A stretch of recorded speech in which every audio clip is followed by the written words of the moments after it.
How can we shift ancestral patterns of pain?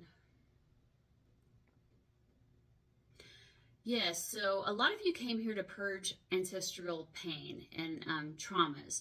With that being said, once it comes to you and you recognize that it's a pattern, it's been a pattern within your family, you're the one that changes it. You change your beliefs and you stop it. That's how you can stop the ancestral pain.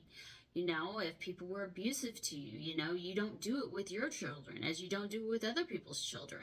You know, you treat your children completely different than you treated, you know, your parents treated you. I know, you know, as well as Shey came here to stop ancestral pain and trauma.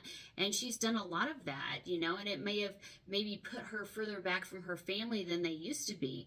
But it was something that she came here to do because it is something that wanted to be stopped in her lineage. And she was sent here as one of the strongest beings to do it with her lineage. However, when she came in, she wasn't necessarily coming into a family that, let's just say, was part of her soul family. She came into a family that was here and meant to help her and them ascend. They aren't necessarily connected to her in any way, actually.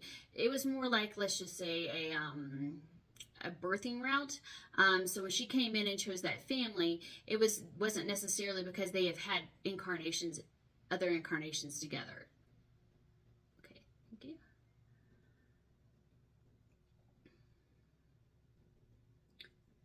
Why do we attract karmic partners?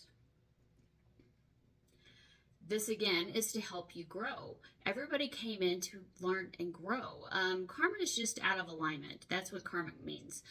So when you have partners, but you have different belief systems, it can create karmic patterns. But then when you both have the same belief systems, you're more in alignment that way. However, karmic can also mean if you're not in alignment with your higher self as well. You know, if you have beliefs and you're not trusting and things of that nature, you're out of alignment. To be in alignment, you need to have you need to let go of control. You know, you need to let your soul guide you, your higher self. That is how you're in full alignment with your higher self. Now, a lot of people think that the mind actually is the one that makes all the decisions, but it's not actually true. Your higher self actually sends information down to you, and then you project it out, so you just perceive what is going on in reality.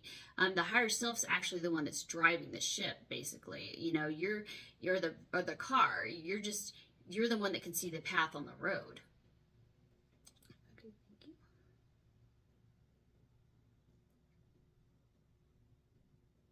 What is the divine purpose of community in this lifetime?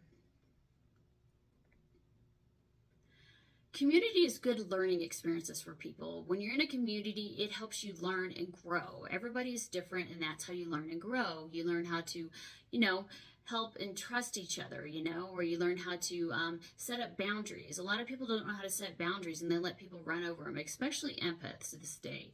That is part of your growing lessons while you're here on earth. So being in a community and being around other people, or even being married to people, helps you grow and ascend. You know, you learn the boundaries, you learn the lessons you wanted to learn while you were here.